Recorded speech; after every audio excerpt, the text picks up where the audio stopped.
Hi, my name is Logan, and we're reading the Bible this year. I want you guys to come along with me. Come join me on this journey as we try and dive deeper in the Word and get more plugged into what God is really trying to say and what we can try and take away from this and apply to our everyday lives.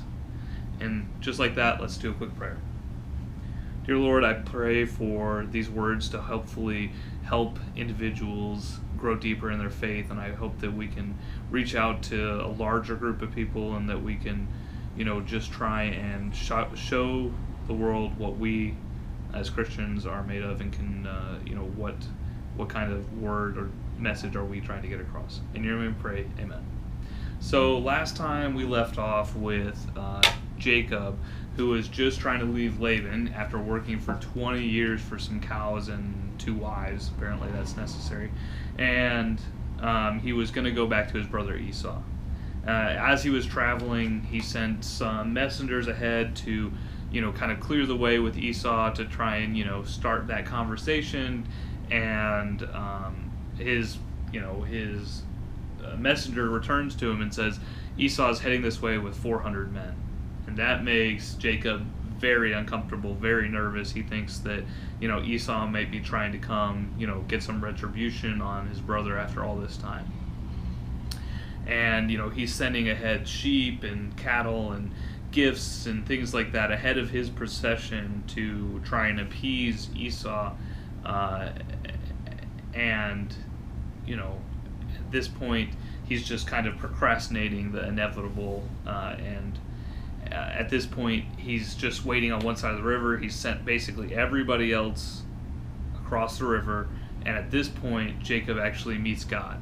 And it says that they have a wrestling match on the side of the river, and at this point, God says, go, you have my blessing, and Jacob crosses the river and now forever has a limp due to the fact that God had touched him.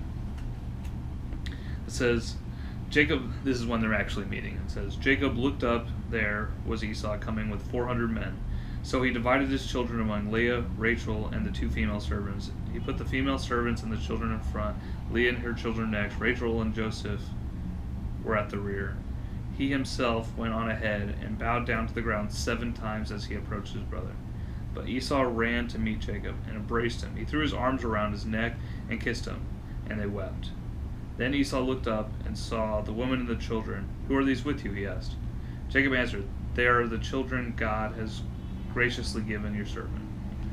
Then the female servants and their children approached, and they bowed down. Next was Leah, and her children came, and they bowed down.